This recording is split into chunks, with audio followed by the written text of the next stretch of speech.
அனைவருக்கும் நமஸ்காரம். வணக்கம். அஸ்வின் பக்தி மீடியா நேயர்கள் அனைவருக்கும் நான் உங்கள் ஜானகிராமன், பிரசன்னம் ஜானகிராமன். இன்றைக்கி ஒரு வாய்ப்பு. எந்த விஷயம் பரபரப்பாக இருக்குன்னாக்கா அரசியல் களம். தமிழ்நாடுன்னு இல்லை, இந்தியான்னு இல்லை, உலகமே அந்த அரசியல் களம் நிறைய தாண்டம் ஆடிக்கிட்டு இருக்கு. இதில் இப்போ பார்த்தீங்கன்னாக்கா வரக்கூடிய தேர்தல் இருக்குது. தேர்தல் ரிசல்ட்டை பற்றி நம்ம பேசுவோம். அப்புறம் இந்த தேர்தலில் யார் யார் முந்தி போவாங்க அப்படிங்கிறத பற்றி கொஞ்சம் சின்ன ஆய்வு.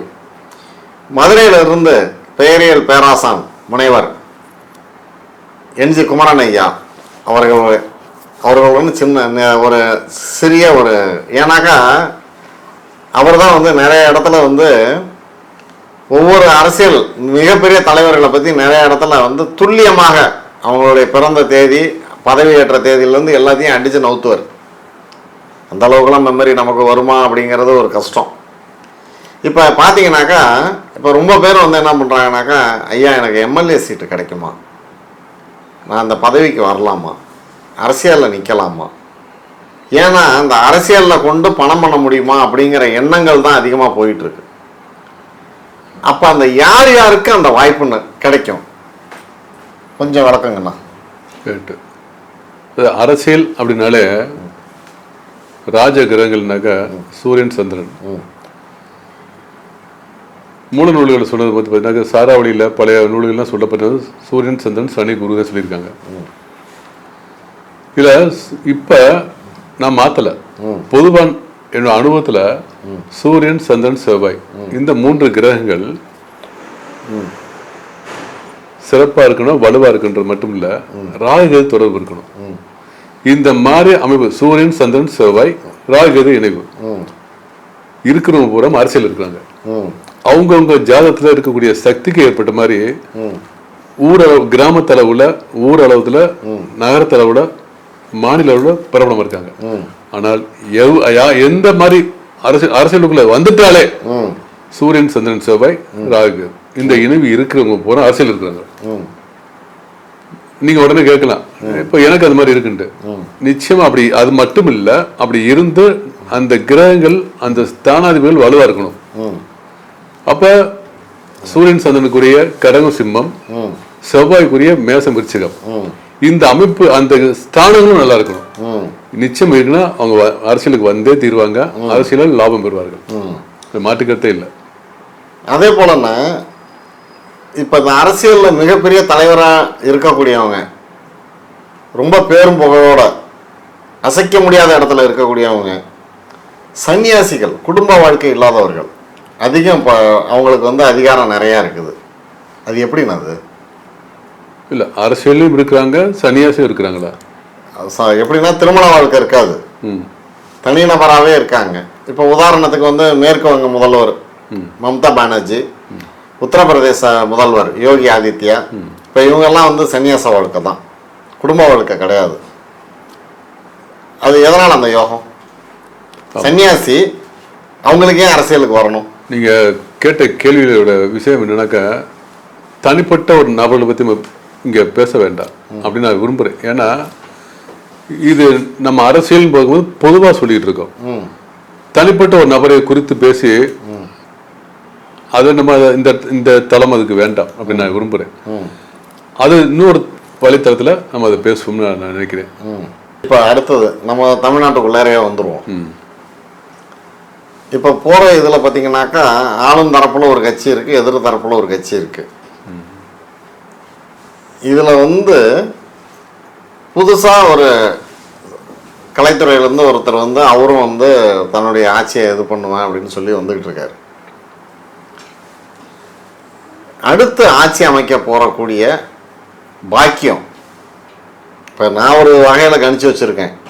அண்ணா நீங்கள் எப்படி கணிச்சிருக்கீங்க அப்படிங்கிறது கொஞ்சம் தெரிஞ்சுக்கலாமே. அதாவது 2026 நீங்கள் கேட்க வர்றது புரியுது, எது கேட்குறீங்க, எந்த தேர்தலில் கேட்குன்னு புரிஞ்சுக்கிட்டேன். 2026 தமிழ்நாடு சட்டசபை தேர்தலில் கேட்குறீங்க. இதில் பெரும்பாலும் கணிக்க முடியாத சூழ்நிலை தான். ஏன்னா எந்த கட்சிகள் எப்படி கூட்டணி அமைக்க போகுதுன்னு ரொம்ப பேருக்கு இன்னும் புரியல. இத கூட்டணி அமைச்சதுக்கு அப்புறம் சொல்ல முடியுமான்னு அப்படி இல்லை. ஆனா இதுல குழப்பங்கள் இருக்கனால ஒரு தெளிவான ஒரு சூழ்நிலை எடுக்க முடிவு எடுக்க வாய்ப்பு கம்மி. தனிப்பட்ட ஒவ்வொரு அரசியல் தலைவர்கள் நீங்க சொல்ற மாதிரி புது வரவு அவங்களுடைய ஜாதகம் இதெல்லாம் பார்க்கும்போது நிச்சயமா அவங்க ஜாதகப்படி அவங்க கூட்டணி வைக்கிறாங்க வைக்காம போறாங்க அது வேற. அவங்க ஜாதகப்படி வருவாங்களா அப்படின்னா எல்லாருமே அவருடைய புரட்சி தலைவர் எம்ஜிஆர் மாதிரியோ ஆந்திரால ஐயா என் டி ராமாராவ் அவர்கள் மாதிரியோ இப்ப கரண்ட்ல ஆந்திரால தெலுங்கானா ஆந்திராவில் இருக்கக்கூடிய அவர்கள் திரு பவன் கல்யாண் மாதிரியோ எல்லாருக்கும் அந்த வாய்ப்பு இருக்குமானாக்கா அவர் ஜாதத்துல இப்ப இல்ல நீ யார குறிப்பிடுறீங்களோ அவருக்கு இப்ப இல்ல. ஆனால் அவரை விளக்க முடியாத மாபெரும் சக்தியா வரப்போறாரு. ஆனா எந்த வருஷம் அது விஷயம். இப்ப 2026 அவர் தவிர்க்க முடியாத சக்தியா உருவாவார். இதை விட 2028 தமிழ்நாட்டை அரசியலில் தீர்மானிக்கக்கூடிய சக்தியா வருவார். அது மாற்றுக்கருத்தே இல்லை. நான் ஏற்கனவே 3 வருஷத்துக்கு முன்னாடியே ஒரு வலைத்தளத்தில் சொல்லும் போது 7 வருஷம் கழிச்சு அவர் வருவார்னு ஏற்கனவே சொல்லியிருக்கேன். அதை போய் பார்த்தீங்கன்னா தெரியும். இப்போ கிட்டத்தட்ட நான் சொல்லி ஒரு 3 வருஷத்துக்கு மேலே ஆயிடுச்சு. இப்போ நான் சொல்லக்கூடிய 2025 நான் பேசியிருக்கேன். இந்த நேரம் 2026 பார்த்தீங்கன்னா நான் சொல்லக்கூடிய 7 வருஷம் வந்துடும் ஏற்கனவே சொன்ன மாதிரி. அப்போ 2028 அவர் இந்த தமிழ்நாட்டை தீர்மானிக்கும் சக்தியா வருவார். 2026 தவிர்க்க முடியாத சக்தியா இருப்பார். அது மாற்றுக்கருத்தே இல்லை. சரிங்களா. இப்போ நம்ம தமிழ்நாட்டில் வந்து மக்களா பேசுறவங்களா ஜோதிடர்களா பேசுறாங்களாங்கிறது எனக்கு புரியல. தொடர்ந்து 2 முறை ஆட்சிக்கு வந்தால் அது வந்து ராசி கிடையாதுன்னு சொல்றாங்க. அது உண்மையா? அப்படிலாம் இல்லை சார். முன்னாள் முதல்வர் திரு எம்ஜிஆர் அவர்கள் பார்த்தீங்கன்னாக்கா எத்தனை தொடர்ந்து இருந்தார். அவர் தகர்க்க முடியாத சக்தியா இருந்தார். அம்மையார் திருமதி அவங்க செல்வி ஜெயலலிதா அவர்கள் பார்த்தீங்கன்னாக்கா 2011 இருந்தாங்க, 2014 ஜெயிச்சாங்க. அவருடைய ஆயுட்காலம் முடியுதுனால அவங்க இல்லை இப்ப, அவ்வளவுதான். ஆனா தொடர்ந்து 2 பேரும் இருந்தாங்களே. அதுக்கும் இதுக்கும் சம்பந்தம் கிடையாது. அப்ப ஒரு நபர் 2 பேரும் வர முடியுமானாக்கா ஏன் வரக்கூடாது? தமிழ மக்களால் மட்டுமல்ல இந்திய அளவில் ஒவ்வொரு மாநிலத்திலும் பேசக்கூடிய வார்த்தை தான் அது. ஏன் அவர் ஐயா ஜோதிபாஸ் அவர்கள் மேற்கு வங்கத்துல தொடர்ந்து இருந்தாரு. அப்படி பார்க்கும்போது அவங்களுடைய ஜாத அமைப்பு கட்சி அமைப்பு இருக்கு இல்லையா, அது எல்லாத்தையும் கொஞ்சம் பார்த்து சொல்ல முடியும். ரைட். இப்போ அந்த அரசியல் தொடர்புல இருக்கிறவங்க எல்லாருமே அதிகப்படியா ஜோதிடர்களை நாடுறாங்க. தன்னுடைய யோக பலன் எப்படி இருக்கும் அப்படின்னு. இதுல வந்து மிகப்பெரிய செல்வாக்குல உள்ளவங்களை வந்து ஒருத்தர் சந்திச்சுட்டாரு, ஒரு ஜோதிடரே இருக்கட்டுமே சந்திச்சுட்டாருன்னா அவரு தான் அந்த இடத்துல வந்து பெரிய ஆளு, மற்றவங்கெல்லாம் வந்து சும்மா சாவரணும் அப்படிங்கிற மாதிரி ஒரு பேச்சியை கொண்டு வராங்க. இது ஏன் அப்படிங்கிறது எனக்கும் தெரியல. அப்போ ஏன்னாக்கா சக ஜோதிடர்கள் அத்தனை பேருக்கும் இந்த பாக்கியம் உண்டு தான், அதுவும் தப்பு கிடையாது. ஒரு இடத்துல ஒரு குறிப்பிட்ட இடத்துல ஒரு உலக அளவில் அல்லது மற்ற நாடுகளுக்கு இடையில ஒரு போட்டியே நடக்குதுன்னு வச்சுங்க. ஒரு கிரிக்கெட்டோ இல்லை ஒரு ஃபுட்பால் மேட்சோ நடக்கும் பொழுது, ஒரு ஆருடம் கணிக்கும் பொழுது அவங்களுக்கு மீடியா அந்த வாய்ப்பு கிடச்சி இவன் ஜெயிச்சிருவான் இப்போ தோற்றுருவான் அப்படின்னு சொன்னாக்கா அப்போ அவங்க வந்து பிரபலியம் ஆகுறாங்க. சரிங்களா? ஆனால் இந்த கருத்தில் எனக்கு மாற்று கருத்து உண்டு. அது உண்மையா? உங்களுடைய கருத்து என்னன்னா? இல்லை, நீங்கள் சொல்கிறத பார்க்கும்போது மற்ற பல ஜோதிடர்களுக்கு வந்து ஒரு ஆதங்கம் இருக்கும். நம்ம சொல்கிறோம் இந்த ஜோதிடர் மாதிரி நம்ம புகழ் பெற முடியலையேன்னு ஒரு ஆதங்கம், ஒரு வருத்தம் இருக்கதான் செய்யும். நம்ம இதுல அந்த மாதிரிலாம் பார்க்கக்கூடாது. அந்த ஜோசியருக்கு இப்போ உலகத்துல கூடிய ஒவ்வொரு மனிதருக்கும் இந்த ஜாதகப்படி நீங்க எப்படி இருக்கீங்கன்னு சொல்றோம் இல்லையா? அப்ப ஜோசியருக்கு நேரம் வரும் இல்லையா? ஜோசியர் மனிதர் தானே, அவரு ஜாதகம் வேலை செய்யும் இல்லையா? அந்த பிரபலமான ஜோசியருக்கு வந்து அவர் ஜாதகம் நல்லா இருக்கு, அவருடைய தசாபதி நல்லா இருக்கு, அவர் மேல நிக்கிறாரு, அவ்வளவுதான். நீங்க அவரையே கம்பேர் பண்றீங்க. உங்க லெவல்ல உங்க ஏரியால நீங்க போல் பண்ணிட்டு இருப்பீங்க, நீங்க பெரிய ஜோசியர் தான். அந்த ஜாதக அமைப்புக்கு தகுந்த மாதிரி பெரியார் அவர் ஜாதகம் நல்லா இருக்கு, அவர் இன்னைக்கு பெரிய ஆளா இருக்காரு, அவ்வளவுதான். அவ்வளோதான், நம்ம யாரையும் கம்பேர் பண்ண வேண்டாம். பண்ண வேண்டாம். ரைட். அப்படி தாழ்மையான கருத்து. ஓகே. இப்போ பொதுவாக பார்த்தீங்கன்னாக்கா இப்போ உள்ள அரசியல் சூழ்நிலைக்கும் இந்த கோச்சார கிரக நிலைக்கும் பாதிப்புகள் அதிகமாக போயிட்டு இருக்கு. உதாரணத்துக்கு இந்த போர் மற்ற விஷயங்கள்லாம் நடந்துகிட்டு இருக்கு. இது எப்போன்னா மாறும்? எப்படி இந்த போர், ரஷ்யா உக்ரைன் போர், இப்போ நம்ம இந்தியாவை சுற்றி இப்போ பங்களாதேஷில் நடக்கக்கூடிய பிரச்சனைகள், இந்த சூழ்நிலைகள்லாம் மாறுறது எந்த கிரகத்தால், ஏன், இது எப்போ முடிவுக்கு வரும்? நீங்கள் தமிழ்நாடு அளவில் கேட்டிங்கன்னா சொல்ல சீக்கிரமாக சொல்லிடலாம். இந்திய அளவில் கேட்டால் சொல்ல, நீங்கள் உலக அளவில் கேட்குறீங்க. உலகத்தில் எல்லா இடத்துலையும் நன்மையும் நடக்குது, தீமை நடந்துகிட்டே தான் இருக்கும். இப்போ ஒரு உதாரணத்துக்கு ஃப்ளைட் ஆக்சிடென்ட் சொல்லி வச்சுங்களேன், நம்ம அபூர்வமாக பேப்பரில் பார்க்கும்போது மிகுந்த அளவில் மக்கள் பாதிக்கப்பட்டவன பேப்பரில் பார்க்குறோம். ரோட்ல எப்படி டெய்லி ஆக்சிடென்ட் நடக்குதோ அதே மாதிரி ஃப்ளைட் ஆக்சிடென்ட் நடந்துட்டே இருக்கு. உதாரணத்துக்கு ட்ரெயினிங் ஃப்ளைட் உட்பட. இது வெளியே வரதில்லை, அந்தந்த இடத்துல அந்தந்த ஊர்ல பேசப்பட்டு விட்டுருவாங்க. நீங்க கேட்கறது அப்படித்தான் இருக்கு. உலக அளவுல அதே மாதிரி நிலநடுக்கம் எடுத்து வச்சுக்கலேன், நம்ம பெருமையா பேசுவோம், இந்த டைம்ல நான் சொன்னேன் நடந்துச்சு. அப்படி கிடையாது. நிலநடுக்கம் என்பது நீரால் பாதிப்பு, வெள்ளம் என்பது ஏதாவது ஒரு உலகத்துல ஏதாவது ஒரு மூலையில நடந்துட்டே இருக்கு. நம்ம காதுக்கு வந்த செய்தி மிக மிகுந்த அளவுல மக்கள் பாதிக்கப்பட்டதுக்கு காதுக்கு வருது. ஆனா எங்கேயாவது ஒரு இடத்துல நிலநடுக்கமோ, வெள்ளமோ, ட்ரெயின் ஆக்சிடென்டோ, பஸ் ஆக்சிடென்டோ, ட்ரெயின் ஆக்சிடென்டோ நடந்துகிட்டே தான் இருக்கும். இப்ப இல்ல எந்த டைம் நடக்கும், எந்த டைம் நடக்காதுனாக்கா அந்தந்த ஊருடைய தன்மைக்கு ஏற்ப அந்த ஊருக்குடைய அச்சரகை தீர்க்கிற தன்மைக்கு ஏற்ப நடந்துகிட்டு இருக்கு. இப்படித்தான் சொல்ல முடியுமே தவிர, நீங்க இந்த நாட்டுல நடக்குது அப்படின்னாக்கா இந்த நாட்டுல நடக்கல அப்படின்னாக்கா, அப்ப இன்னைக்கு பாத்தீங்கன்னா உதாரணத்துக்கு சந்திரன் குருவை வந்து பெருமையா சொல்லுவோம். அது சந்திரன் கூட இணைவு அப்ப கூட எங்கிட்டாவது ஆக்சிடென்ட் நடந்துட்டே இருக்கும், விபத்து நடக்கும். நம்ம இதை வச்சு கரெக்டா தீர்மானிக்கிறது என்பது அந்தந்த ஊருடைய அச்சரகை தீர்க்கணகை, இங்கிலீஷ்ல லேட்டிடியூட் லாங்கிடியூட் சொல்லுவாங்க. அது தன்மைக்கு ஏற்ற மாதிரி பேச முடியும். ரைட்ல. ஓகேண்ணா. ஒரு கடைசியா ஒரே ஒரு சின்ன கேள்வி, அதை சுருக்கமா சொல்லிடுங்க. என்னன்னாக்கா ஒரு ராசியை வச்சு உடனே இது இந்த ஊர் தான் அப்படின்னு சொல்றாங்க, அதை ஏத்துக்கவே முடியல. அந்த மாதிரி எதுவும் இருக்குதா? இல்ல, ஒரு ராசியை வச்சு பிரிப்பது என்பது ரொம்ப கடினமான செயல். இப்ப நீங்களே ஒரு ஜாதக கட்டத்துல பொதுவாக காலபுருஷ தத்துவப்படி இந்த தமிழ்நாட்டுக்கு இந்த ராசியில இந்த ஊர் அமையும், இந்திய அளவுல இந்த மாநிலம் இந்த இடத்துல அமையும் அப்படின்னு நீங்க வேணா அதை செஞ்சு அது விளக்கலாமே தவிர, நீங்க உருவாக்குன அந்த விஷயம் மற்ற எல்லாருக்கும் பயன்படுமா தெரியாது. சொல்வது கடினம். உலக அளவுல கிட்டத்தட்ட 199 நாடுகளுக்கு மேல இருக்கு. சரிங்களா? ஐநால பதியப்பட்ட நாடுகள் உட்பட 199 நாடுகளுக்கு மேல இருக்கு.